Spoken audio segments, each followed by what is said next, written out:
I like to challenge myself each time out. I try to take everything I've learned from Bad Boys on of how to make it better, make it different. I am always trying to put my cameras in very unique places and give the audience a much more unique view.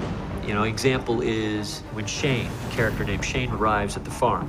I had this vision in my mind after I used the Phantom Flex, which is a very, very high-speed digital camera. I realized that your sense of time and space get warped, and the human mind can't track what is the correct time. And if you start throwing 3 or 4 things at an audience in the screen, their brain can't compute, oh, that car should be going faster or slower, or that grass is going too fast. It just starts to warp in their mind.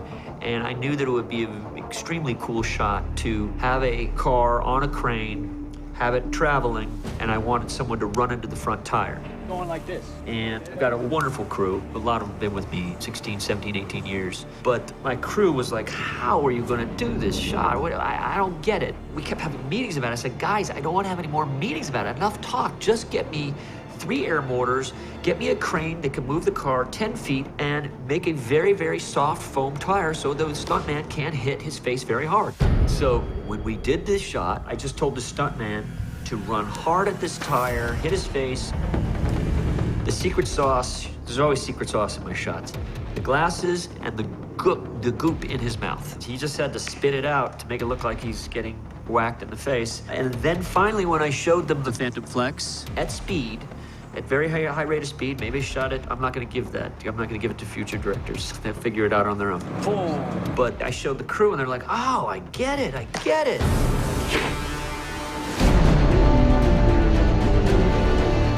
That's great, Jack. You know, I've done enough big scale movies where there's a point when it's just, here's the menu of what I need to make my shots. I will tell you on the day, this is how we're going to do it. And let's cut this meeting short because I have other meetings to attend to.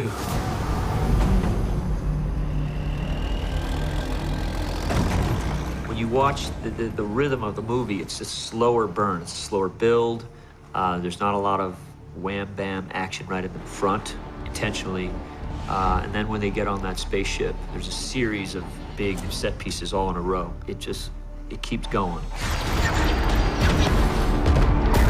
We were the first movie in the world to use the IMAX 3D digital camera. And it really, when you see that cable sequence, especially the way it was meant to be shown, which is in IMAX, Oh my God. you really get this sensation when you walk out on the cables. Don't look down, okay? And so what I try to do with my action is I will go from the very big epic shot to the small, minute face shots of Tessa freaking out on the cables. Literally just having a semi-panic attack just from sheer fear of heights.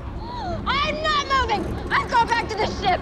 My style is to do something small like that, and then you just, bam, you whack them with the 2 F-22s passing by. Oh, shit. If you watch through the style of the movie, that's kind of what I'm doing with my action.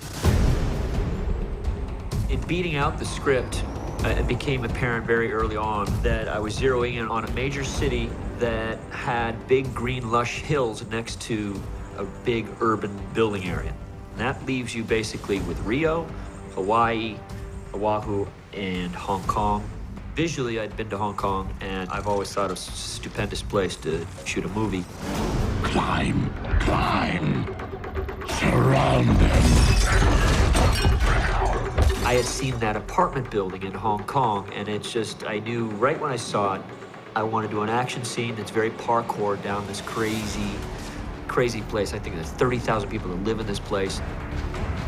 To do this scene, we had to reconstruct a lot of the upper roofs just for weight. We should put a camera while they're getting it handheld. They're gonna throw a bunch of stuff off. We'll see it all fall towards us. Once we strengthened the roofs, you then have 2 actors that are scared of heights. That's a whole other issue you got to deal with.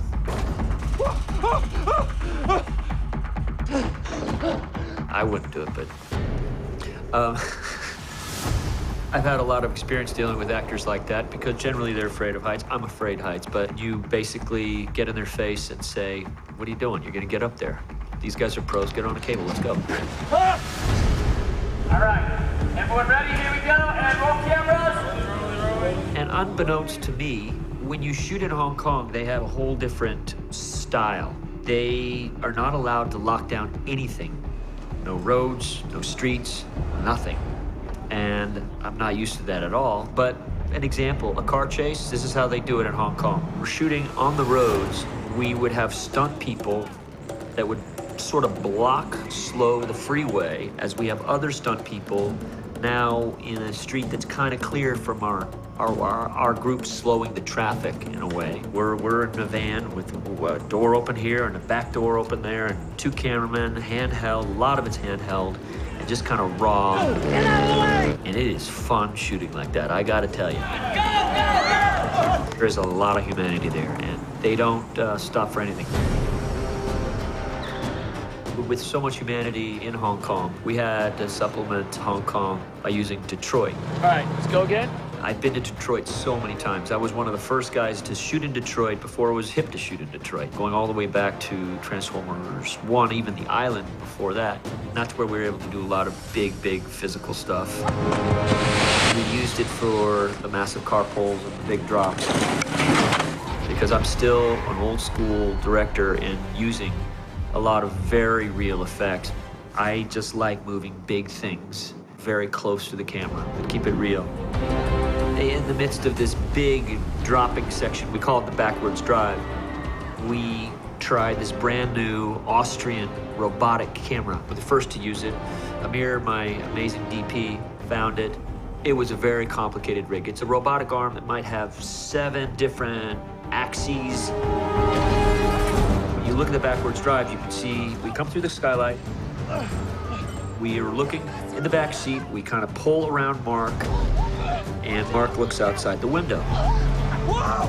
That's actually happening, not blue screen. That's all happening when they're really driving and stuff is going on and extras are running around. And again, going from the big epic action outside to the stuff right inside with our people. Oh my God!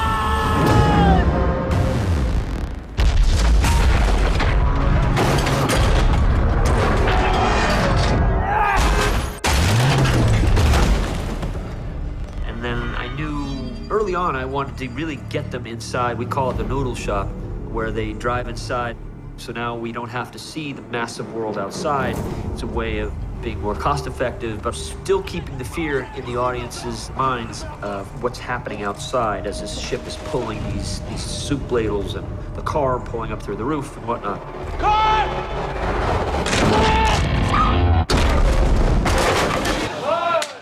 Right behind you.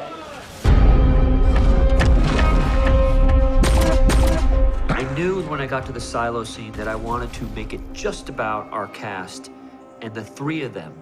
The 3 of them that started in this little innocent place called Texas, and it was those 3 that were gonna help with Optimus and Bumblebee. They were gonna help take down Lockdown. So I wanted a very close quarter kind of fight, and everyone doing kind of the one thing that, the best of what they like, Jack being the driver, Mark having that alien gun, and Nicola doing anything to save her dad.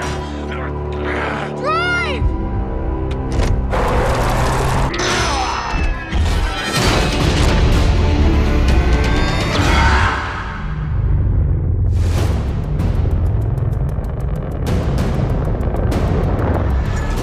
But then there is also the imaginary action. On these days where there's nothing in the frame, and I mean nothing. 2, 1, fire. These are days where the crew just goes by my lead and I try to explain this is what's going on. I've got a previs for it. 4 seconds of transformation, and then he starts running. I'm telling the camera operators this is how long you want to pan. This is how long it's 1, 2, 3, 4, 5. He punches on 2, so you're panning, okay? Believe it or not, it's as simple sometimes as gravity. That's why I have a tennis ball. Throw it up and you count how many seconds it takes to fall down. That will sometimes give us the hang times of certain characters flying through the air just to get it right, physics-wise. It's an odd tool, but believe it or not, it really works. These movies are extremely fun to do. You're showing the true goodness of the Autobots, good fighting evil, with good, hardcore, fun action. That's what I keep trying to do with these movies, time and time again.